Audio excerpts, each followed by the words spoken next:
ആരംഭിച്ചു. ഇപ്പോൾ ഇന്നത് 16ാമത്തെ വർഷമാണ് നമ്മുടെ വായനശാല പ്രവർത്തിച്ചുകൊണ്ടിരിക്കുന്നത്. കഴിഞ്ഞ 2 വർഷക്കാലമായി നമ്മൾ ഇതിന്റെ വാർഷികാഘോഷം നടത്തണം എന്ന് തീരുമാനിച്ചു. കഴിഞ്ഞ വർഷമാണ് ആദ്യമായിട്ട് നമ്മൾ ഇതിന്റെ വാർഷികാഘോഷം നടത്തിയത്. അപ്പൊ ആ വാർഷികാഘോഷം പ്ലാൻ ചെയ്യുമ്പോൾ നമുക്ക് ഒരു പേടിയുണ്ടായിരുന്നു. നമ്മുടെ ഈ പ്രദേശത്ത് ആകെ കുറച്ച് കുട്ടികളൊക്കെ ഡാൻസ് പഠിക്കാനും മറ്റൊക്കെ പോകുന്നുള്ളൂ, നമുക്ക് വിജയിപ്പിക്കാൻ പറ്റൂ എന്നത്. പക്ഷെ എന്നിരുന്നാലും നമ്മൾ ആലോചിച്ചുകൊണ്ട് കഴിഞ്ഞ വർഷം 40ലധികം പരിപാടികൾ അവതരിപ്പിച്ചുകൊണ്ട് ഗംഭീരമായ ഒരു വാർഷികാഘോഷം കഴിഞ്ഞ വർഷം നമ്മൾ നടത്തുകയാണ്. അങ്ങനെയാണ് നമ്മൾ 2ാം വർഷവും ഗ്രാമോത്സവം എന്ന രീതിയിൽ ഈ പരിപാടി ഇവിടെ സംഘടിപ്പിച്ചത്. അത് ഇപ്രാവശ്യം 50ലധികം പരിപാടികളുമായി വളരെ അതിഗംഭീരമായ ഒരു പരിപാടിയായിട്ട് മാറാൻ പോവുകയാണ്. ഇത്തരത്തിലുള്ള പരിപാടികൾ ഇനിയും നമുക്ക് നടക്കണം. ഒരു പ്രദേശത്തിന്റെ ഭാഗമായി വായനശാലകളുടെ പ്രാധാന്യം എന്തെന്ന് നമുക്ക് ഓരോരുത്തർക്കും അറിയാവുന്ന ഒരു കാര്യമാണ്. കാരണം ഒരു പ്രദേശത്തിന്റെ സാംസ്കാരികവും വിദ്യാഭ്യാസവുമായ എല്ലാ കാര്യങ്ങൾക്കും മുൻതൂക്കം കൊടുക്കുന്നതിൽ വായനശാലകൾക്ക് വലിയ പങ്കുണ്ട്.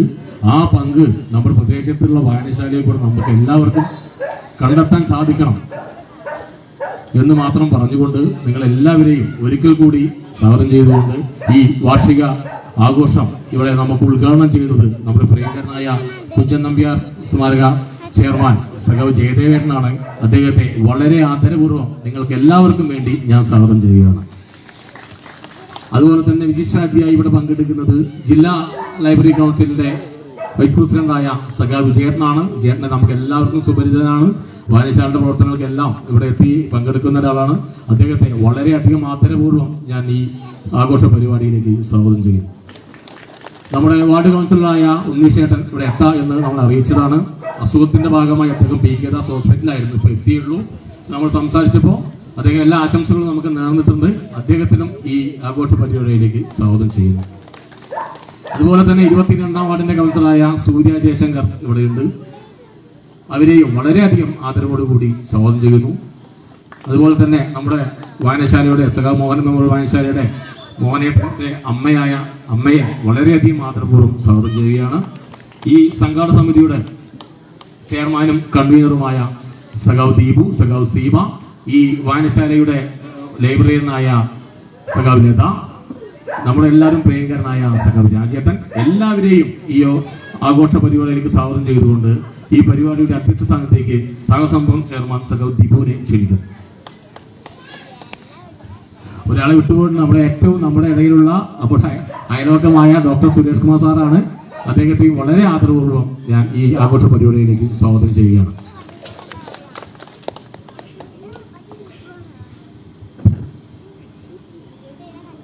നമ്മുടെ ഈ വാർഷികാഘോഷം ഉദ്ഘാടനം ചെയ്തുകൊണ്ട് സംസാരിക്കുന്നതിന് വേണ്ടി പ്രിയപ്പെട്ട ജയദേവേട്ടനെ ക്ഷണിക്കുന്നു.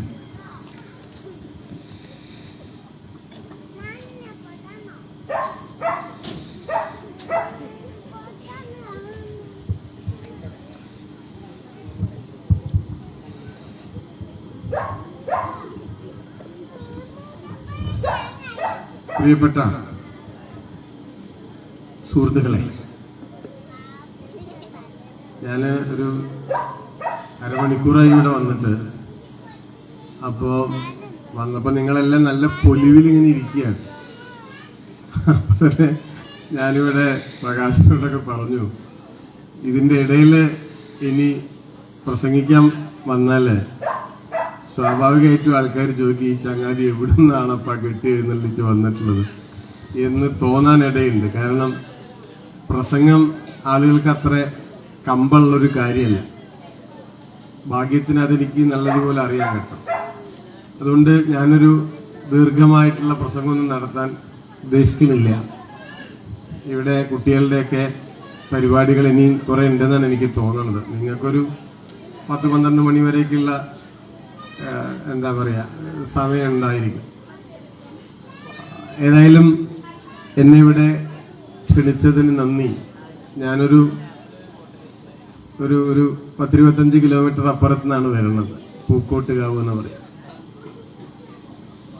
ഇതൊരു വായനശാലയാണല്ലോ. ബേസിക്കലി ഒരു വായനശാലയുടെ വാർഷികമാണ്.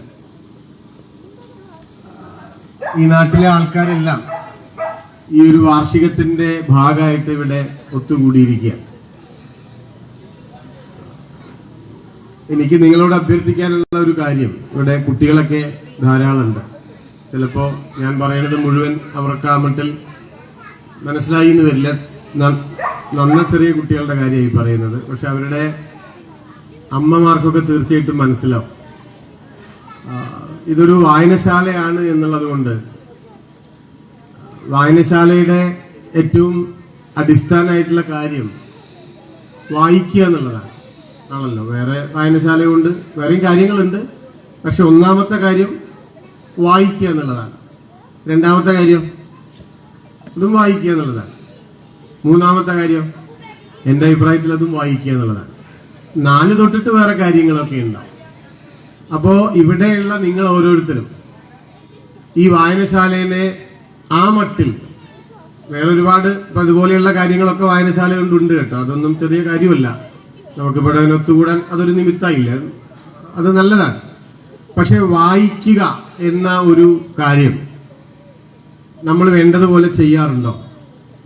നമ്മുടെ കുട്ടികളൊക്കെ അത് ചെയ്യാറുണ്ടോ എന്ന് ഒന്ന് ആലോചിക്കുന്നത് നല്ലതാണ്. അത് എന്തിനാന്ന് ചോദിച്ചാൽ, എന്തിനാപ്പോ വായിക്കണമെന്ന് ചോദിക്കും ചിലപ്പോൾ ആൾക്കാർ. ചോദിക്കും എന്തിനാപ്പോ വായിക്കണത്, എന്തിനാ വായനയെ പറ്റിയിട്ട് ഏറ്റവും നന്നായിട്ട് ഒരുപക്ഷെ നമ്മുടെ ഭാഷയിൽ മലയാളത്തില് ഏറ്റവും ഗംഭീരമായിട്ട് വായനയുടെ പ്രയോജനം പറഞ്ഞത് ഒരു കവിയാണ്.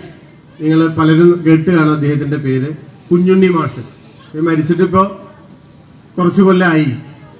അദ്ദേഹം വായനയെ പറ്റി പറഞ്ഞൊരു കാര്യം, അത് വളരെ പ്രസിദ്ധമാണ്. ഇപ്പൊ ഞാൻ പറയേണ്ട ഒരു കാര്യമല്ല, എന്നാലും ഞാനൊന്ന് ഓർമ്മിപ്പിക്കുകയാണ്. അദ്ദേഹം പറഞ്ഞൊരു കാര്യം എന്താണെന്ന് വെച്ചാൽ, വായിച്ചാലും വളരും, വായിച്ചില്ലെങ്കിലും വളരും. വായിച്ചിട്ടില്ല വെച്ചാൽ ചോറ് ചെല്ലാതിരിക്കൊന്നുമില്ല കേട്ടോ, ഉദ്യോഗം കിട്ടാതിരിക്കൂല, വീട് വെക്കാൻ പറ്റാതിരിക്കൂല, റേഷൻ കാർഡിൽ നിന്ന് പേര് വെട്ടൂല്ല, വോട്ടർ പട്ടികയിൽ നിന്നും പേര് വെട്ടില്ല, വായിക്കാതെ ഒന്നും ഇരുന്ന്. അങ്ങനൊന്നും ഒരു അപകടം വായിച്ചില്ലാത്ത സംഭവിക്കില്ല. കുഞ്ഞുണ്ണി മാഷ് പറയാ, വായിച്ചാലും വളരും, വായിച്ചില്ലെങ്കിലും വളരും. പിന്നെന്തിനാ വായിക്കുന്നത്? ആ വരിയാണ് ഗംഭീരം. വായിച്ചാൽ വിളയും, വായിച്ചില്ലെങ്കിൽ വളയും. അപ്പൊ അതുകൊണ്ട് അത് നമ്മുടെ ഒരു ഓപ്ഷനാണ്. ഞാനിപ്പോ നിങ്ങള് അമ്മമാരാണ് ഇവിടെ കൂടുതൽ എന്നുള്ളതുകൊണ്ട് പറയാണ്, നിങ്ങളുടെ മക്കള്, നമ്മുടെ മക്കള് വളയണോ വിളയണോ, അത് നമ്മളുടെ ഓപ്ഷനാണ് പൂർണ്ണമായും. ഇപ്പോ നേരത്തെ പറഞ്ഞ പോലെ പ്രത്യേകിച്ച് വായിക്കൊന്നും ഇല്ലാണ്ട് നമ്മൾ നന്നായിട്ട് അത്യാവശ്യം പഠിച്ചു, മാർക്ക് വാങ്ങിച്ചു, വേറെ എന്തെങ്കിലുമൊക്കെ ഒരു ജോലി കിട്ടി, നിങ്ങൾക്കൊക്കെ വീട് വെക്കാം, കാർ വാങ്ങിക്കാം, അതിന് ഇതിന്റെ ഒന്നും ആവശ്യമൊന്നുമില്ല. പക്ഷെ വായനയുടെ ഒരു പ്രത്യേകത എന്താന്ന് വെച്ചാൽ, ഇപ്പോ നമ്മുടെ ഒരു കാലത്തിന്റെ ഒരു പ്രത്യേകത, എല്ലാവരുടെയും കാഴ്ച മാത്രമാണ്. ഇപ്പോ നമ്മൾ ഏതു സമയത്തും ഫോൺ നോക്കുന്നു, അല്ലെങ്കിൽ TV കാണുന്നു, എവിടെ നോക്കിയാലും ഇങ്ങനെ ഭയങ്കര കളർഫുൾ ആയിട്ടുള്ള കാഴ്ചകളാണ്. അതൊരു ചീത്ത കാര്യമൊന്നുമല്ല. ഇപ്പൊ കാണാതെ പറ്റുമോ? കാഴ്ച വേണ്ടേ? തീർച്ചയായിട്ടും വേണം. അതൊട്ടും മോശമായിട്ടുള്ള കാര്യമല്ല കേട്ടോ. പക്ഷേ അതിനൊരു കുറവുണ്ട്, ഒരു പരിമിതിയുണ്ട്, ഒരു ലിമിറ്റേഷൻ ഉണ്ട്. അതെന്താന്ന് വെച്ചാല്, നമ്മളൊരു കാര്യം കണ്ടുകൊണ്ടിരിക്കുമ്പോ നമ്മുടെ ബ്രെയിൻ അത്ര കണ്ട് വർക്ക് ചെയ്യില്ല. ഇങ്ങനൊരു പ്രശ്നമുണ്ട്. ഇപ്പോ ഇന്ന് ശനിയാഴ്ച അല്ലേ? ഇത് സീരിയലുള്ള ദിവസമാണോ? ഈ സമയത്തൊക്കെ ഏതാണ്, ഏതെങ്കിലും ഇഷ്ടം മാത്രമെന്നോ സ്വന്തത്തോടെന്നോ എന്തെങ്കിലുമൊക്കെ ഉണ്ടാവും. അപ്പൊ നിങ്ങൾ അതൊക്കെ കാണുമ്പോ ഒന്ന് വെറുതെ ഒന്ന് ആലോചിച്ച് നോക്കൂ. നിങ്ങൾ അത് കാണുന്ന ഒരാളാണ്, അല്ലെങ്കിൽ റീൽസ് ഇങ്ങനെ കാണും അല്ലെ? ഇതിങ്ങനെ എത്ര നേരം വേണമെന്നാലും ഇരിക്കുമല്ലോ. നിങ്ങൾ റീൽസ് കാണുമ്പോ ആലോചിച്ച് നോക്കൂ. റീൽസ് കാണുമ്പോൾ നമ്മുടെ കണ്ണ് വർക്ക് ചെയ്യും തീർച്ചയായിട്ടും. കണ്ണിങ്ങനെ ഇത് കാണും, അത് തലച്ചോറിലേക്ക് ഒരു സിഗ്നൽ കൊടുക്കും, നമുക്കത് മനസ്സിലാവും. അതല്ലാതെ നിങ്ങൾ എപ്പോഴെങ്കിലും റീൽസ് കാണുമ്പോ ചിന്തിക്കാറുണ്ടോ? സീരിയൽ കാണുമ്പോ ചിന്തിക്കാറുണ്ടോ? ഒരിക്കലും ഉണ്ടാവില്ല. ഇത് കാഴ്ചയുടെ ഒരു പ്രശ്നമാണ്. അത് നമ്മളെ ആ കാഴ്ചയുടെ അവിടെ നിർത്തും. ഞാൻ വേറൊരു ഉദാഹരണം പറയാം. അപ്പൊ നിങ്ങൾ അവിടെ നിന്ന് നോക്കുമ്പോ ഈ കർട്ടനും ഈ ബാനറും ഒക്കെ കാണുന്നുണ്ട്. അതൊരു കാഴ്ചയാണ്.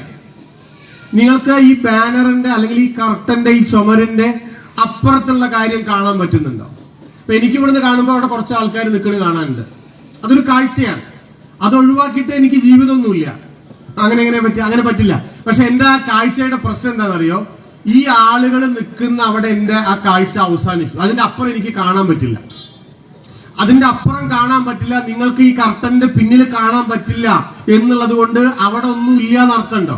അങ്ങനെ അർത്ഥമില്ല. എന്തേ അർത്ഥമുള്ളൂ? നിങ്ങൾ കാണുന്നില്ല എന്നേ അർത്ഥമുള്ളൂ. ഇതാണ് കാഴ്ചയുടെ ഒരു കുറവ്. ഒരു പക്ഷേ ഈ കണ്ടതിനേക്കാൾ കേമായിട്ടുള്ള കാര്യം ഇതിന്റെ പിന്നിലാണ് ഉണ്ടാവുക. അതെങ്ങനെ നമ്മൾ മനസ്സിലാക്കുക? അതെങ്ങനെ റെക്കഗ്നൈസ് ചെയ്യുക? അതിനെങ്ങനെ നമ്മൾ ഐഡന്റിഫൈ ചെയ്യുക? എങ്ങനെ ഒന്ന് ആലോചിച്ച് നോക്ക്. അത് ചെയ്യണ്ടേ? അത് ചെയ്തിട്ടില്ലെങ്കിൽ ഈ കാര്യങ്ങൾ നമ്മളെങ്ങനെ, നമുക്ക് ഇവിടുത്തെ ഈ ചുമരിന്റെ അതിൽ മതിച്ചാ മതി കേട്ടോ. ഞാൻ പറഞ്ഞില്ല, അതൊക്കെ നമ്മുടെ ഇഷ്ടമാണ്. ഇതൊന്നും ആരും നിർബന്ധിക്കൊന്നുമില്ല. നമുക്ക് അവിടെ മതിച്ചോക്കെ മതി, കുഴപ്പമില്ല. പക്ഷേ മനുഷ്യരുടെ ഒരു ജീവിതം അത് ചെറിയ കാര്യമാണോ? തവണയല്ലേ ഉള്ളൂ. 10, 50, 60 കൊല്ലം അല്ലെങ്കിൽ 70 കൊല്ലം തവണയല്ലേ ഉള്ളൂ ഈ മനോഹര ഭൂമിയിൽ. അപ്പൊ അതങ്ങനെ അവസാനിച്ചുകൂടാ. അതിന്റെ അപ്പുറത്തേക്കും പോകണം. അതിന്റെ അപ്പുറത്ത് പോകണമെങ്കിലോ അത് ഈ കണ്ണ് പോരാ. ഈ കർട്ടന്റെ പിന്നിലുള്ള കാര്യം, അതിന്റെ അപ്പുറത്തുള്ള കാര്യം കാണണമെങ്കിൽ ഈ കണ്ണ് പോരാ. അതിന് ഭാവന ചെയ്യണം. ആ ഭാവന ചെയ്യാൻ വായന നമ്മളെ സഹായിക്കും. അത്രയും. അതിനൊരു ലിമിറ്റേഷൻ ഇല്ല, ഒരു പരിമിതി ഇല്ല. അതിന് ഇങ്ങനെ പറന്നു പോകും. അപ്പൊ നമ്മൾ ഓരോരുത്തരും, നമ്മുടെ മക്കളെല്ലാവരും ആ മട്ടിലൊരു ഭാവനയുടെ ഒരു സാഹിത്യ ഭാഷയൊക്കെ കൂട്ടി പറഞ്ഞാല് ഭാവനയുടെ ചിറക് കയറി പോവുക പറയില്ലേ, മറ്റത് ഈ കാഴ്ചയിൽ അവസാനിക്കും. എല്ലാ കാഴ്ചയുടെയും പ്രത്യേകത അതാണ്. ഞാനിപ്പോ ഇവിടെ കുഞ്ചൻ നമ്പ്യാർ സ്മാരകം ത്തിന്റെ ചെയർമാൻ എന്ന് പറഞ്ഞിട്ടാണല്ലോ ഇവർ എന്നെ വിളിച്ചിട്ടുള്ളത്. കുഞ്ചൻ നമ്പ്യാരുടെ ഞാനൊരു തമാശ പറയാം നിങ്ങളോട്. കുഞ്ചൻ നമ്പ്യാരുടെ ഒരു സിനിമ എടുക്കാൻ തീരുമാനിച്ചു. കുറെ വർഷങ്ങൾക്ക് മുമ്പാണ്. ഷാജി എൻ കരുൺ എന്ന് പറഞ്ഞിട്ട് ഒരു ഡയറക്ടർ, അദ്ദേഹം മരിച്ചുപോയി. അപ്പൊ ഈ സിനിമ അതിന്റെ ചർച്ചയൊക്കെ നടത്തിയൊക്കെ കാര്യങ്ങളെല്ലാം ഇങ്ങനെ ഒരുവിധം ഇതാവുന്ന കണ്ടപ്പോ മോഹൻലാലിനെയാണ് തീരുമാനിച്ചത് കുഞ്ചൻ നമ്പ്യാരായിട്ട്. മോഹൻലാൽ. അപ്പൊ ഇവിടെ തിരുവല്ലാമലയിലെ ഒരു VK ഉണ്ട്, വലിയ എഴുത്തുകാരനാണ്. കേട്ടിട്ടുണ്ടോ? VK മലയാളത്തിലെ വലിയ മഹാനായിട്ടുള്ള ഒരു എഴുത്തുകാരനാണ്. അദ്ദേഹം മരിച്ചുപോയി. അപ്പൊ VK വളരെ സരസനാണ്, രസികനാണ്, വലിയ ബുദ്ധിജീവിയാണ്. അപ്പൊ VK പറഞ്ഞു ഷാജിയോട്, ഷാജി ദയവ് ചെയ്തിട്ട് ഈ സിനിമ എടുക്കരുത്, ഈ കുഞ്ചൻ നമ്പ്യാരുടെ സിനിമ എടുക്കരുത്.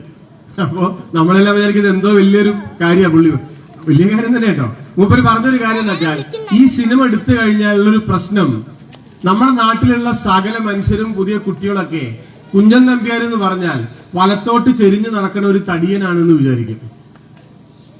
ഇപ്പൊ ഞാൻ കുഞ്ചൻ നമ്പ്യാർ എന്ന് പറഞ്ഞു, ഇവിടെ 200 ആളുണ്ടെങ്കിൽ 200 ആളുടെ മനസ്സിൽ 200 കുഞ്ചൻ നമ്പ്യാരായിരിക്കും.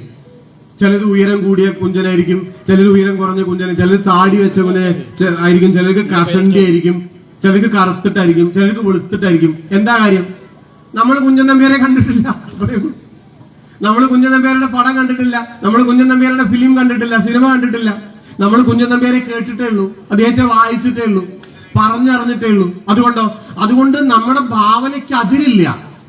പക്ഷേ ഇപ്പൊ നോക്കൂ, ഇപ്പൊ എന്റെയൊക്കെ തലമുറ, കുട്ടികൾക്ക് ഇത് ബാധകമായിരിക്കില്ല കേട്ടോ, എന്റെയൊക്കെ തലമുറയിൽപ്പെട്ട ഒരാളുകൾക്ക് ഇപ്പൊ നമ്മള് പഴശ്ശിരാജ എന്ന് പറയുമ്പോ ഇപ്പൊ വിജയേട്ടനൊക്കെ ഒരു ചിത്രം മനസ്സിൽ വരുന്നുണ്ടാവും അല്ലേ? പഴശ്ശിരാജ മമ്മൂട്ടിയുടെ ഛായല്ലേ?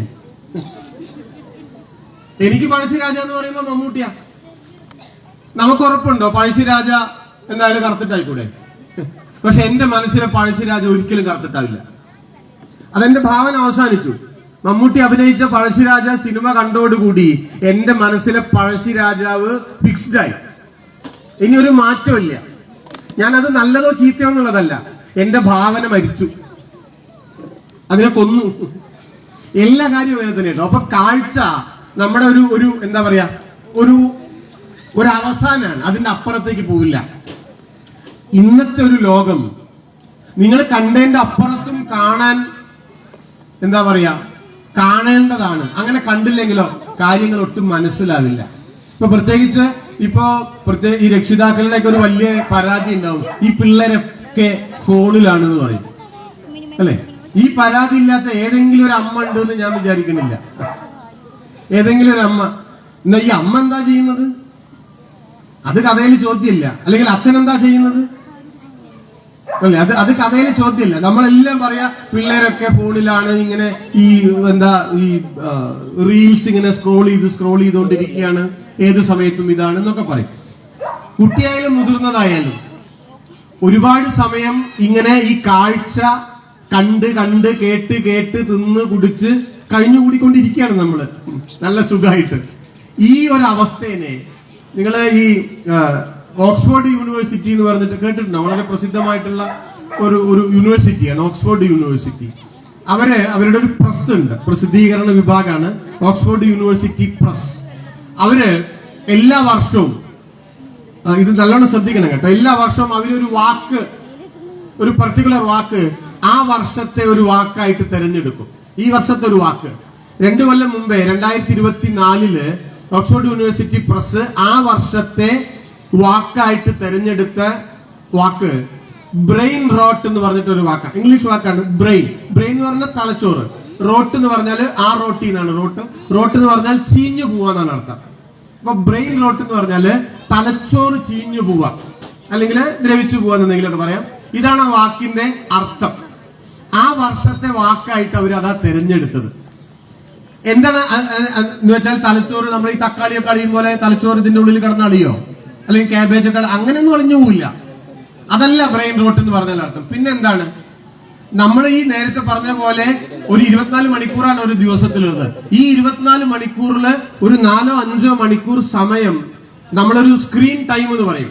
അത് ഫോണാവാം, ലാപ്ടോപ്പ് ആവാം, അല്ലെങ്കിൽ ടാബ് ആവാം, ഇനി ഈവൻ TV ആവാം, എന്തോ ആവാം. നിങ്ങൾ നോക്കിക്കോളൂ, 24 മണിക്കൂറിൽ നിങ്ങളുടെ സ്ക്രീൻ ടൈം എത്രയാണ്? ഒരു 5 മണിക്കൂറാന്ന് കൂട്ട വെറുതെ കേട്ടോ. 5 മണിക്കൂറൊന്നും ആവില്ല അവരുടെ, അതിലൊക്കെ അധികം ഉണ്ടാവും. ഈ ഒരു സമയം നമ്മൾ എന്താ കാണുന്നത്, നമ്മൾ എന്താ കേൾക്കുന്നത്, നമ്മൾ എന്താ അനുഭവിക്കുന്നത്?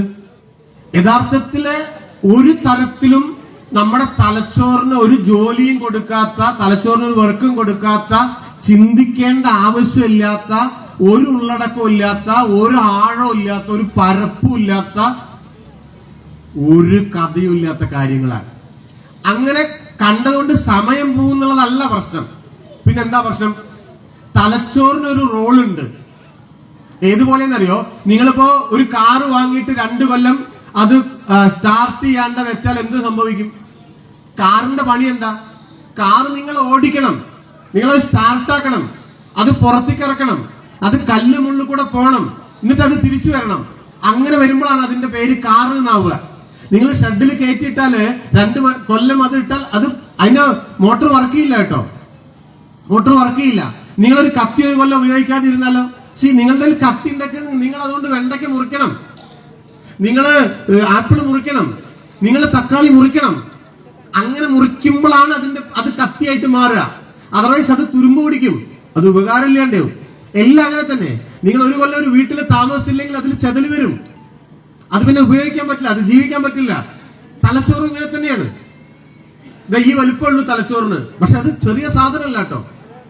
ഒരു നമ്മുടെ ഉള്ളിലെ കയ്യ്, നമ്മുടെ അവനവന്റെ കയ്യ് എന്താ അങ്ങനെ ചുരുട്ടിയാലുള്ള വലുപ്പമേ ഉള്ളൂ. ആ തലച്ചോറ് കൊണ്ടാണ് നിങ്ങൾ ആലോചിച്ച് നോക്കൂ, ഈ പ്രകൃതിയിൽ, ഭൂമിയിൽ എന്തെല്ലാം ജീവികളുണ്ട്, എന്തെല്ലാം ജീവികളുണ്ട്. ലക്ഷക്കണക്കിന് സ്പീഷീസ് ജീവികളുണ്ട്. ലക്ഷക്കണക്കിന് ജീവിയല്ല, ലക്ഷക്കണക്കിന് തരം ജീവികളുണ്ട്. മനുഷ്യൻ അതിലൊരു ജീവി മാത്രമാണ്. നന്നായിട്ട് ആലോചിക്കണം. പ്രകൃതിയുടെ സൈഡിൽ നിന്ന് ആലോചിച്ചാൽ മനുഷ്യനൊരു പ്രത്യേകതയുമില്ല. എന്ത് പ്രത്യേകത? ഒന്നുമില്ല. പ്രകൃതിക്ക് മനുഷ്യന് ഒരുപോലെയാണ്, കോഴി ഒരുപോലെയാണ്, കാക്കി ഒരുപോലെയാണ്, പുഴു ഒരുപോലെയാണ്, ഒക്കെ ഒരുപോലെയാണ്. അതുകൊണ്ടാണ് നമ്മൾ പ്രളയമൊക്കെ വരുമ്പോ കണ്ടിട്ടില്ലേ, നമ്മുടെ വിചാരം നമ്മൾ എന്തോ വലിയ സംഭവമാ. പ്രകൃതിക്കില്ല കേട്ടോ, മനുഷ്യനൊരു പ്രാധാന്യം പ്രകൃതി കൊടുക്കില്ല. അതുകൊണ്ടാണ് പ്രളയമൊക്കെ വരുമ്പോ, ഇപ്പൊ ഉരുളൊക്കെ പൊട്ടിയിട്ട് പ്രളയ വെള്ളം അല്ലെങ്കിൽ മണ്ണും കല്ലും ഒക്കെ പാടെ വരുമ്പോ ഇവിടെ മനുഷ്യൻ നിൽക്കണു, അവിടെ ഒരു പോത്ത് നിൽക്കണു, അപ്പുറത്തൊരു കോഴി നിൽക്കണു. ഈ വെള്ളം കരുതോ? ഓ അതാ മനുഷ്യനാണ് കേട്ടോ, മൂപ്പര് പിന്നെ ഒരു പ്രധാനപ്പെട്ട ഒരാളാണ്, മൂപ്പര് വില്ലേജ് ഓഫീസറാണ്, അതുകൊണ്ട് മൂപ്പരെ പിടിക്കണ്ട, അപ്പുറത്തെ കോഴിയെ പിടിക്കാം. അങ്ങനെ ഉണ്ടോ? അല്ലെങ്കിൽ ഈ നിൽക്കുന്നത് പഞ്ചായത്ത് മെമ്പറാണ്, പഞ്ചായത്ത് പ്രസിഡന്റാണ്, നാട്ടിലെത്തിരി കനപ്പെട്ട മനുഷ്യനാണ്, അതുകൊണ്ട് പ്രളയം അയാളെ പിടിക്കണ്ട, അപ്പുറത്തെ അതൊരു പട്ടിയാണ്, അതിനെ കൊണ്ടുപോവാ. അങ്ങനെയുണ്ടോ? പ്രകൃതിക്ക് പഞ്ചായത്ത് മെമ്പറും ഇല്ല, പ്രധാനമന്ത്രി ഇല്ല, പട്ടിയില്ല, പുഴുവില്ല, ഒന്നുമില്ല. ജീവൻ മാത്രമേ ഉള്ളൂ. പ്രകൃതിയുടെ മുമ്പിൽ നമുക്കൊരു ഒരു ഒരു ഒരു എന്താ പറയാ പ്രാധാന്യമില്ല. ഇത് നമ്മൾ നന്നായിട്ട് മനസ്സിലാക്കണം. പക്ഷെ നമ്മുടെ സൈഡിൽ നിന്നോ, മനുഷ്യന്റെ സൈഡിൽ നിന്നോ നമുക്ക് ഭയങ്കര പ്രാധാന്യ. ആ പ്രാധാന്യത്തിലേക്ക് മനുഷ്യൻ വരാനുള്ള ഏറ്റവും പ്രധാനപ്പെട്ട കാര്യങ്ങളിലൊന്ന് ഈ മണ്ടയുടെ ഉള്ളിൽ കിടക്കുന്നതാ ഈ ഒരു സാധനം കേട്ടോ. ഒരു മുഷ്ടി ചുരുട്ടിയ വലുപ്പത്തിലുള്ള ഒരു സാധനം കൊണ്ട് വന്നതാ. ഒരു 50,000 1 ലക്ഷം കൊല്ലം മുമ്പേ അന്നും മനുഷ്യനുണ്ട്. നമ്മുടെ മുതുമുത്തശ്ശന്മാർ, നമ്മുടെ മുതുമുത്തശ്ശിമാർ, ആ മനുഷ്യർ നിങ്ങളൊന്ന് സങ്കല്പിച്ചു നോക്കൂട്ടോ. ഒരു 50,000 കൊല്ലം മുമ്പത്തെ പാലപ്പുറം നിങ്ങൾക്ക് സങ്കല്പിക്കാൻ പറ്റുന്നുണ്ടോ? നമുക്ക് 50 കൊല്ലം മുമ്പത്തെ 10 കൊല്ലം മുമ്പത്തെ പറ്റുന്നുണ്ടോ? ആൾക്കാർ പോലെ പറഞ്ഞേക്ക എങ്ങനെയാ 10-20 കൊല്ലം മുമ്പേയൊക്കെ മനുഷ്യർ ഈ ഫോണൊക്കെ ഇല്ലാതെ ജീവിച്ചിരുന്നു, അങ്ങനെയൊക്കെ ചോദിക്കണേക്കാം. എങ്ങനെ ഈ റോഡില്ലാതെ, എങ്ങനെ ഈ കറണ്ട് ഇല്ലാതെ, അല്ലെ? ആലോചിച്ച് നോക്കൂ, ഒരു 50,000 കൊല്ലം മുമ്പത്തെ മനുഷ്യർ, നമ്മുടെ പൂർവികർ ഉണ്ടായിരുന്നു. അന്ന് അവര്, നമ്മുടെ മുത്തശ്ശിമാര്, മുത്തശ്ശന്മാര് ആ നാട്ടിലുള്ള ഒരു പോത്തിനേക്കാൾ, ഒരു കഴുതയേക്കാൾ, ഒരു ആനയേക്കാൾ, ഒരു പുഴുവിനേക്കാൾ അവർക്ക് എന്തെങ്കിലും പ്രാധാന്യമുണ്ട് എന്ന് കരുതിയിരുന്നില്ല. ഒരു പ്രാധാന്യം ഉണ്ടായിരുന്നില്ല. കാട്ടിലെ മനുഷ്യനും കാട്ടിലെ ആനയ്ക്കും ഇടയിൽ ഒരു വ്യത്യാസം ഉണ്ടായിരുന്നില്ല. ഇന്ന് അങ്ങനെയല്ല. എങ്ങനെ ഈ മാറ്റം ഉണ്ടായത്? ആ മാറ്റത്തിന്റെ പിന്നിലെ ഏറ്റവും പ്രധാനപ്പെട്ട കാര്യം തലച്ചോറാണ്, ബ്രെയിനാണ്, മസ്തിഷ്കാണ്. അതുകൊണ്ട് ചിന്തിച്ചുണ്ടാക്കിയതാ നമ്മള്. മനസ്സിലായി? എന്റെ ശബ്ദം കൂടുതൽ ഉച്ചത്തിൽ നിങ്ങൾക്ക് കേൾക്കാനുള്ള ഈ മൈക്ക് ഈ തലച്ചോറ് ചിന്തിച്ചുണ്ടാക്കിയതാ. ചന്ദ്രനിലേക്ക് പറഞ്ഞേക്കാനുള്ള സാധനം മനുഷ്യൻ ചിന്തിച്ചുണ്ടാക്കിയതാ. നമ്മളിങ്ങനെ സ്ക്രോൾ ചെയ്തുകൊണ്ടിരിക്കുന്ന ഈ സാധനം മനുഷ്യൻ ചിന്തിച്ചുണ്ടാക്കിയതാ. ബ്രെയിനിന്റെ പ്രവർത്തനങ്ങളാണ്. അതിനെ നമ്മൾ വർക്ക് ചെയ്യിക്കണം, അതിനെ ചിന്തിക്കാൻ വിടണം, ആലോചിക്കാൻ വിടണം. അല്ലെങ്കിലോ ചീഞ്ഞു പോവും, അളിഞ്ഞു പോവും. ഇതാണ് ബ്രെയിൻ റോട്ട് എന്ന് പറയുന്നത്. ചിന്തയില്ല. അങ്ങനെ വന്നാലുള്ള പ്രശ്നം എന്താ? ചിന്തിച്ച് വലിയ കവിത എഴുതും, കഥ എഴുതും. അതല്ല, നമുക്ക് വേറൊരാളെ മനസ്സിലാവില്ല. അതാ അതിന്റെ പ്രശ്നം. നമ്മുടെ ഇമോഷണൽ സ്ട്രെങ്ത് കുറഞ്ഞു, ഇന്റലക്ച്വൽ സ്ട്രെങ്ത് കുറഞ്ഞു എന്ന് പറഞ്ഞാൽ എന്താ? വൈകാരിക ശേഷി കുറയും, ബുദ്ധിപരമായ ശേഷി കുറയും. കണ്ട മനസ്സിലാവില്ല, കേട്ട മനസ്സിലാവില്ല, ആളെ തിരിച്ചറിയില്ല. നിങ്ങളിപ്പോ നോക്കി നോക്കുമ്പോ ഇന്നലെ SSLC റിസൾട്ടൊക്കെ വന്ന ഒരു സമയമാണ്, അല്ലെ? സാധാരണ ഈ സമയത്തൊക്കെ കുട്ടികൾ പത്രത്തിലൊക്കെ വാർത്ത വരും, റിസൾട്ട് മോശമായിട്ട് കുട്ടികൾ ആത്മഹത്യ ചെയ്തു, അല്ലെ? ആലോചിച്ച് നോക്കൂ. റിസൾട്ട് മോശമാവുന്ന് പേടിച്ചിട്ട്, റിസൾട്ട് അടുത്ത ആഴ്ചയാണ്, ഈ കുട്ടി പേടിച്ചു. എത്ര വാർത്തകൾ സാധാരണ കാണില്ലേ? ഒന്ന് ആലോചിച്ച് നോക്കൂ. എന്തുകൊണ്ടാണ്? ഇമോഷണൽ സ്ട്രെങ്ത് ഇല്ല, വൈകാരികമായ കരുത്തില്ല. അതുകൊണ്ട് പെട്ടെന്നുള്ള ഒരു അടുത്തൊരു റെമഡി മരിക്കലാണെന്ന് കരുതുക. പരീക്ഷയിൽ തോറ്റാ മരിക്കുക, പ്രണയം പോയാ മരിക്കുക, അമ്മ വഴക്ക് പറഞ്ഞാ മരിക്കുക, അല്ലെങ്കിൽ നാട് വിട്ടു പോവുക. ഇതിന്റെയൊക്കെ പല കാരണങ്ങളിലൊന്ന് ഇമോഷണൽ സ്ട്രെങ്ത് ഇല്ലാഞ്ഞിട്ടാണ്. ഇന്റലക്ച്വൽ സ്ട്രെങ്ത് ഇല്ലാഞ്ഞോ, ഭൗതിക കരുത്തില്ലെങ്കിലോ ഒരു സീരിയസ് ആയ കാര്യം നമുക്ക് മനസ്സിലാവില്ല, വായിച്ചാൽ തിരിയില്ല. ഈ സീരിയൽ മാത്രമേ മനസ്സിലാവുള്ളൂ, വേറൊന്നും മനസ്സിലാവില്ല. ഈ റീൽസ് മാത്രമേ മനസ്സിലാവുള്ളൂ. ലോകത്തിൽ ഗൗരവപ്പെട്ട ഒരുപാട് കാര്യങ്ങൾ നടക്കുന്നുണ്ട് കേട്ടോ. ഈ വഷളം റീൽസ് ഒന്നുമല്ല, ഈ വഷളം സീരിയലുകളൊന്നുമല്ല. ലോകത്തെ മാറ്റിമറിക്കണ കാര്യങ്ങൾ നടന്നുകൊണ്ടിരിക്കുക. ഇപ്പൊ നമ്മൾ ഈ സംസാരിച്ചുകൊണ്ടിരിക്കുന്ന സമയത്ത് അത് നടന്നുകൊണ്ടിരിക്കുക. അതിന്റെ ഒപ്പം ഓടി എത്തണം നമ്മള്, അല്ലെങ്കിലോ പിന്നിലായി പോവും. നിങ്ങളിപ്പോ AI ഒക്കെ കാലല്ലേ. ഇപ്പൊ ഞാൻ ഈ മക്കളൊക്കെ വളർന്ന് വലുതാവുമ്പോണ്ടല്ലോ, എങ്ങനത്തെ ലോകം നമുക്ക് പറയാൻ പറ്റില്ല, നമുക്ക് സങ്കല്പിക്കാൻ കഴിയില്ല. അങ്ങനത്തെ ഒരു ലോകം വരിക. അങ്ങനത്തെ ഒരു ലോകത്ത് ഈ വളരുന്ന ലോകത്തിന്റെ ഒപ്പം ഓടി പിടിച്ചിട്ടില്ലെങ്കിൽ നമ്മൾ പുറന്തള്ളപ്പെട്ടു പോവും, നമ്മളൊന്നുമല്ലാതെ ആയി പോവും. അങ്ങനെ ആവാതിരിക്കണമെങ്കിൽ തലച്ചോറിനെ പണിയെടുപ്പിക്കണം, നല്ല പണി കൊടുക്കണം തലച്ചോറിന്. നിസ്സാര പണി പോരാ. എന്താ തലച്ചോറിന്റെ പണി? ചിന്തിക്കുക എന്നുള്ളതാണ്. വായനശാലയുടെ കാര്യം പറഞ്ഞല്ലേ. രണ്ടാമത്തെ പണി എന്താ? ചിന്തിക്കുക എന്നുള്ളതാണ്. മൂന്നാമത്തെ പണി എന്താ? ചിന്തിക്കുക എന്നുള്ളതാണ്. അതിന് മാത്രം നമുക്ക് സമയമില്ല. കാരണം ഈ കണ്ടിട്ട് ഒരു ഗ്യാപ്പ് കിട്ടണ്ടേ. ഈ ഒരു പ്രശ്നത്തിന്റെ നടുവിലാണ് പുതിയ കാലത്തെ മനുഷ്യര്. അപ്പൊ അതിന്റെ വേറൊരു പ്രശ്നം എന്താ? വേറൊരു പ്രശ്നം നമുക്ക് പരസ്പരം മനസ്സിലാവില്ല. അതുകൊണ്ട് പറഞ്ഞിട്ട് ഞാൻ അവസാനിപ്പിക്കാം. മനസ്സിലാവില്ല എന്ന് പറഞ്ഞാല് ഇപ്പൊ ഇവിടെ സ്ത്രീകളാണല്ലോ കൂടുതൽ. ഞാൻ സാധാരണ ഇങ്ങനത്തെ യോഗങ്ങളിലൊക്കെ പറയാനുള്ള ഒരു കാര്യമുണ്ട്. ഈ 3 സ്ത്രീകളുടെ കൂടെയുള്ള ഒരു പുരുഷ ജീവിതമാണ് ഇന്ത്യ. കേട്ട് ബേജാറാവൊന്നും വേണ്ട, 3 കെട്ടിയിട്ടൊന്നുമില്ല. ഒന്ന് എന്റെ അമ്മയാണ്, ഒന്ന് എന്റെ മകളാണ്, ഒന്ന് ഭാര്യയാണ്. 3 സ്ത്രീകളുടെ ഇടയിൽ ഞാനൊരു ആണാണ്. അത് ഭയങ്കര രസാട്ടോ. അത് ഭയങ്കര രസമായിട്ടുള്ളൊരു കാര്യമാണ്. വിജയട്ടങ്ങളൊക്കെ അത് അനുഭവിച്ചിട്ടുണ്ടോന്ന് അറിയില്ല. അത് ഞാൻ അതിന്റെ വളരെ ഒരു എന്താ പറയാ, അതിനൊരു പൊലിവ് പറയില്ലേ, ഭയങ്കര പൊലിവുള്ള കാര്യമാണ്. അതുകൊണ്ട് നമുക്ക് അതിനൊരു ചുമതലയും കൂടിയുണ്ട്. വെറുതെ പൊലിഞ്ഞിട്ട് കാര്യമില്ലല്ലോ, പൊലിവായിട്ട് കാര്യമില്ല. അതിന്റെ ചുമതല എന്താന്ന് വെച്ചാല് സ്ത്രീകളുടെ ഭാഗത്ത് നിന്ന് ലോകത്തെ കാണാൻ ശ്രമിക്കുക എന്നുള്ളതാണ്. അത് സാധിച്ചോളണമെന്നൊന്നുമില്ല, അത്ര എളുപ്പമുള്ള കാര്യമല്ല. പക്ഷെ ഞാൻ ആവുന്ന പോലെ അതിനൊരു ശ്രമം നടത്തും. ഈ സ്ത്രീകളുടെ ഭാഗത്ത് നിന്ന് നോക്കുക, എന്നെ നോക്കുക, അങ്ങനെയാണല്ലോ. അപ്പൊ അങ്ങനെ നോക്കുമ്പോൾ ഞാൻ നിങ്ങളോട് സ്ത്രീകളോട് ചോദിക്കുന്ന ഒരു കാര്യം കേട്ടോ. ഇവിടെ ഒരു പ്രായമൊക്കെ നോക്കുമ്പോ പിന്നെ ആൾമോസ്റ്റ് എല്ലാവരും കല്യാണമൊക്കെ കഴിഞ്ഞ്, എല്ലാവരും മീൻസ് കുറെ ആൾക്കാർ കല്യാണമൊക്കെ കഴിഞ്ഞിട്ടുള്ള ആളുകളായിട്ടാണ് എനിക്ക് തോന്നുന്നത്. ഞാൻ അവരോട് ചോദിക്കുകയാണ്, നിങ്ങൾ ഉത്തരപ്പ് പറയൊന്നും വേണ്ട, നിങ്ങൾക്ക് തോന്നുന്നുണ്ടോ നിങ്ങളുടെ ഭർത്താവിന് നിങ്ങളെ മനസ്സിലായിട്ടുണ്ട് എന്ന്? ചിലപ്പോൾ ഭർത്താവ് പിന്നിൽ നിൽക്കുന്നുണ്ടാവും. അതുകൊണ്ട് നിങ്ങൾക്ക് ഉത്തരമൊന്നും പറയണ്ട, സ്വകാര്യമായിട്ട് പറഞ്ഞാൽ മതി, മനസ്സിലൊന്ന് പറഞ്ഞാൽ മതി. ഒരു 1/2 മിനിറ്റ് ഞാൻ സമയം തരാം. സമയം കഴിഞ്ഞു. അപ്പോ ഉത്തരങ്ങൾ കണ്ടുപിടിച്ചിട്ടുണ്ടാവും. ഇരുട്ടാണ്, എന്നാലും എനിക്ക് കാണുന്നുണ്ട്. നിങ്ങളുടെ മുഖമൊക്കെ എനിക്ക് കാണാനുണ്ട് കേട്ടോ. നിങ്ങൾക്ക് എന്റെ മുഖം കാണുന്നുണ്ടോ അറിയില്ല, എനിക്ക് നിങ്ങളുടെ മുഖം കാണാനുണ്ട്. അപ്പോ ചില ആൾക്കാരുടെ ഒരു ഇരിപ്പ്, നിന്റെ ഏട്ടൻ എന്താന്നപ്പോ നിങ്ങളുടെ വിചാരം എന്ന മട്ടിൽ ചിലരിയ്ക്കുന്നുണ്ട്. അങ്ങനെ ആരെങ്കിലും ഉണ്ട് അവരുടെ ഏട്ടന്മാർക്ക് അവരെ നല്ലതുപോലെ മനസ്സിലായിട്ടുണ്ട് എന്ന് ഇവിടെ ഇരിക്കുന്ന ഏതെങ്കിലും ഒരു ഭാര്യയ്ക്ക് തോന്നുന്നുണ്ടെങ്കിൽ എന്റെ ഒരു അഭിപ്രായത്തിൽ നിങ്ങൾ ഗുരുതരമായിട്ടുള്ള ഒരു രോഗത്തിന് കീഴ്പ്പെട്ടിട്ടുണ്ട് കേട്ടോ. എനിക്ക് പോയിട്ട് നല്ലോണം തിരക്കുണ്ട്, പെട്ടെന്ന് പോകണം, ഇവിടെ ഇപ്പൊ കെട്ടിത്തിരിയേണ്ട ഒരു കാര്യമില്ല. പക്ഷെ എന്റെ എല്ലാ തിരക്കും മാറ്റി വെച്ചിട്ട് ഇത്രയും ഗുരുതര രോഗം പിടിച്ചിട്ടുള്ള നിങ്ങളെ പാലപ്പുറത്ത് ഉപേക്ഷിച്ച് പോവാൻ മനസ്സില്ലാത്തതുകൊണ്ട് നിങ്ങളെ ആസ്പത്രി കൊണ്ട് അഡ്മിറ്റ് ചെയ്തിട്ടേ ഞാൻ ഇവിടുന്ന് പോവുള്ളൂ. സീരിയസ്ലി എന്റെ ഒരു തോന്നൽ, നിങ്ങളുടെ ഭർത്താവിന്, ഞാനൊരു ഭർത്താവും കൂടിയാണ് കേട്ടോ, ഭർത്താവും കൂടിയാണ്. അപ്പൊ ആ സൈഡിൽ നിന്ന്, ഭാര്യയുടെ സൈഡിൽ നിന്ന് നോക്കിയിട്ടും കൂടി പറയാം, എന്റെ ഒരു അഭിപ്രായത്തിൽ നിങ്ങളുടെ ഭർത്താവിന് നിങ്ങളെ മനസ്സിലായിട്ടുണ്ടാവില്ല, അല്ലെങ്കിൽ വേണ്ടത്ര മനസ്സിലായിട്ടുണ്ടാവില്ല. എന്ന് വെച്ചാല് നിങ്ങൾ കയറി വരുമ്പോ നിങ്ങൾ സുമതിയാണ്, അപ്പൊ നിങ്ങളുടെ ഭർത്താവ് ഇത് രേവതിയാണെന്ന് പറയുന്നല്ല ഈ അർത്ഥം പറഞ്ഞെന്റെ. അതൊക്കെ ഇത് സുമതിയാണ്, വയസ്സ് 38 അനിയുടെ നക്ഷത്രമാണ്, കല്യാണം കഴിഞ്ഞിട്ട് 12 കൊല്ലായിരുന്നു എന്നൊക്കെ നല്ല ധാരണ ഈ ഏട്ടന് ഉണ്ടാവും. അതല്ലാത്തൊരു മനസ്സിലാക്കലുണ്ടല്ലോ, അതല്ലാത്തൊരു മനസ്സിലാക്കല്, ഞാനതിന്റെ വിശദാംശം പറയല്ല, ഞാൻ വിചാരിക്കണില്ല ഉണ്ടാവും എന്നുള്ളത്. അതൊരു ഭാര്യയുടെയും ഭർത്താവിന്റെയും മാത്രം കാര്യമല്ല.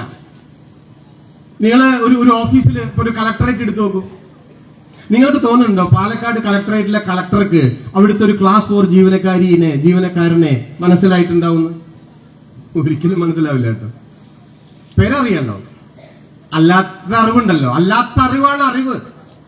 ആ അറിവുണ്ടാവില്ല, ഒരിക്കലും ഉണ്ടാവില്ല. ആളുകൾക്ക് പരസ്പരം മനസ്സിലാവണില്ല, ഒരു വീട്ടിൽ തന്നെ മനസ്സിലാവണില്ല, പിന്നെയാണ് നാട്ടിലെ കാര്യം. ആ ജാതിക്ക് ഈ ജാതി മനസ്സിലാവണില്ല, ആ മതത്തിന് ഈ മതത്തിനെ മനസ്സിലാവണില്ല, അപ്പുറത്തെ വീട്ടുകാർക്ക് ഇപ്പുറത്തെ വീട്ടുകാരനെ മനസ്സിലാവണില്ല, അച്ഛന് മകനെ മനസ്സിലാവണില്ല, തിരിച്ചു മനസ്സിലാവണില്ല. സങ്കീർണമായ ഒരു ലോകം. ഈ ഒരു അവസ്ഥ പല കാരണങ്ങളുണ്ട്, ഒരു കാരണമല്ല. ഇതിനെ നമ്മൾ മറികടക്കണ്ടേ? ഇക്കിങ്ങളെ മനസ്സിലാവണ്ടേ? ആ ചോദ്യം. അല്ലാതെ എന്ത് ബോറാ ലൈഫ്, എന്ത് ബോറാണ്. നിങ്ങൾ 3000 സ്ക്വയർ ഫീറ്റിന്റെ വീട്ടിലാണ് താമസം, ഓക്കെ, നന്നായി. പക്ഷേ ഭാര്യയ്ക്ക് ഭർത്താവിനെയും അച്ഛന് മകനെയും സഹോദരന് സഹോദരിയെയും പിടികിട്ടിയിട്ടില്ലാച്ചാൽ നിങ്ങളുടെ ഈ സ്ക്വയർ ഫീറ്റ് കൊണ്ട് എന്ത് കാര്യം? നിങ്ങളുടെ വലിയ കാർ കൊണ്ട് എന്ത് കാര്യം? നിങ്ങളുടെ ഉദ്യോഗം കൊണ്ട് എന്ത് കാര്യം? ഒരു കാര്യമില്ല കേട്ടോ, സിംപ്ലി വേസ്റ്റ്. ചെറിയ ജീവിത, ഒറ്റ ജീവിത, 7 ജന്മൊന്നുമില്ലേ നുണറിയ, ഒറ്റ ജീവിത. ഈ ദിവസം പോയി, ഈ ദിവസം പോയി, ഇതില്ല. നിങ്ങൾക്ക് 1 ലക്ഷം ഉറുപ്പ്യ പോയി എങ്ങനെയെങ്കിലും ഉണ്ടാക്കാം. അങ്ങനെയുള്ള മനുഷ്യൻ വിചാരിക്കുക ഉറുപ്പ്യ പോണതിനെ പറ്റിയാണ് ആകെ വേജാറ്. അതെങ്ങനെ ഉണ്ടാക്കുക എന്നുള്ളതിനെ പറ്റിയിട്ടാ. ഞാൻ ഉറുപ്പ്യ വേണ്ടാന്ന് പറയല്ല, ആവശ്യത്തിനൊക്കെ വേണം. പക്ഷെ ഈ ദിവസം പോയ ഈ ദിവസം കഴിഞ്ഞു, 1 കൊല്ലം പോയി, 1 കൊല്ലം പോയി, വേറൊരു ജീവിതമില്ല. അതുകൊണ്ട് പരസ്പരം മനസ്സിലാക്കാനും പരസ്പരം സ്നേഹിക്കാനും പരസ്പരം സഹകരിക്കാനും കഴിയണ ഒരു ലോകാണ് നല്ല ലോകം. അതിന് പറ്റുന്ന ഒരു വീടാണ് നല്ല വീട്, അതിന് പറ്റുന്ന ഒരു നാടാണ് നല്ല നാട്. ആ ഒരു നല്ല നാട് ഉണ്ടാക്കാൻ ഒരു വായനശാലയ്ക്ക് ആ നാട്ടിൽ മറ്റെന്തിനേക്കാളും വലിയ റോളാണുള്ളത്. എന്തിനേക്കാളും വലിയ റോളാണുള്ളത്. ആ വായനശാലേനെ ആ മട്ടിൽ നമ്മൾ ഉപയോഗിക്കുന്നുണ്ടോ? വേണ്ടത്ര ഉണ്ടാവാനിടയില്ല. എനിക്കറിയില്ല, ഞാൻ വെറുതെ ഊഹിച്ചു പറയാണ്, അല്ലാതെ തെറ്റാണെന്ന് ഞാൻ പിൻവലിക്കാം. പക്ഷേ സാധാരണ ഇപ്പോ എല്ലാ നാടും പോലൊക്കെ തന്നെയാണല്ലോ ഈ നാടും, അതിന് വ്യത്യാസമൊന്നുമില്ല. വേണ്ടതുപോലെ നമ്മൾ ഉപയോഗിക്കുന്നുണ്ടാവില്ല. അപ്പൊ പറഞ്ഞു വരുന്ന ഒരു കാര്യം ഇതാ, നമ്മുടെ മക്കളെ കൊണ്ടൊക്കെ വായിപ്പിക്കണം. അപ്പോ എടി വായിക്ക്, എടാ വായിക്ക് എന്നൊന്നും പറഞ്ഞാൽ വായിക്കില്ല. അപ്പൊ എന്ത് ചെയ്യണം? നിങ്ങൾ കുറച്ച് വായിക്കും, ഒരു ദിവസം ഒരു പേജെങ്കിലും വായിക്കും. അത് നമ്മുടെ ഒരു ലൈഫിനെ മാറ്റിമറിക്കും കേട്ടോ. നമ്മുടെ ഒരു ധാരണയെ മാറ്റിമറിക്കും. നല്ല രസാണ്, നല്ല സുകുമാർ അഴീക്കോടിന്റെ ഒരു പുസ്തകമുണ്ട്, അഴീക്കോട് മാഷെ എന്നാക്കി തോന്നണത്, വായനയുടെ സ്വർഗത്തിൽ എന്ന് പറഞ്ഞിട്ട്. വായന ഉണ്ടാക്കുന്ന അനുഭൂതികളുടെ വേറൊരു ലോകമുണ്ട്. ഞാൻ അതിന്റെ വിശദാംശങ്ങൾ പറയല്ല. ആ ഓരോ സുഖവും അത് അനുഭവിക്കുമ്പോഴാണല്ലോ അറിയുക. ആ സുഖത്തിന്റെ ഒരു ലഹരിയിലേക്ക് നമ്മുടെ പുതിയ തലമുറയെ കൊണ്ടുവരണം. ഈ കാഴ്ചയിൽ ഇങ്ങനെ കെട്ടുകാഴ്ചയാണ്, വെറും കാഴ്ചയല്ല, കെട്ടുകാഴ്ചയില് അഭിരമിച്ചു കൊണ്ടിരിക്കുന്ന ഒരു ലോകത്തെ അതിൽ നിന്നൊന്ന് മോചിപ്പിക്കാൻ പറ്റിയ ഏറ്റവും നല്ല മരുന്ന് വായനയാണ്. അതിന്റെ ഒരു സാധ്യത നമ്മൾ പരമാവധി ഉപയോഗപ്പെടുത്തിയാൽ കുറെ കൂടി നല്ല മനുഷ്യരും, കുറെ കൂടി നല്ല വീടും, കുറെ കൂടി നല്ല നാടും ഉണ്ടാവും. നമ്മൾ ഓരോരുത്തരും ഇതിനേക്കാൾ കുറെ കൂടി നല്ല നാട് തീർച്ചയായിട്ടും അർഹിക്കുന്നുണ്ട് എന്നതുകൊണ്ട് മാത്രമാണ് ഞാൻ ആദ്യം പറഞ്ഞൊരു ഓഫറിൽ നിന്ന് കുറച്ച് മാറിയിട്ട് ഞാൻ കുറച്ചധികം സംസാരിച്ചു. അതിനിപ്പോ നിങ്ങൾ ഇനി ക്ഷമിക്കല്ലാണ്ട് വേറെ മാർഗമൊന്നുമില്ല. അതിന് നിങ്ങൾ ക്ഷമിച്ചിട്ടുണ്ടാകും എന്ന പ്രതീക്ഷയോടുകൂടി വായനയുടെ ലഹരി നുണയാൻ നമ്മുടെ വീട്ടിലെ മക്കളെയൊക്കെ പരിശീലിപ്പിക്കാൻ നിങ്ങൾക്ക് സാധിക്കട്ടെ എന്ന് ആശംസിച്ചുകൊണ്ട് ഈ ഗ്രാമോത്സവം ഉദ്ഘാടനം ചെയ്തതായി അറിയിച്ചുകൊണ്ട് നിർത്തുന്നു.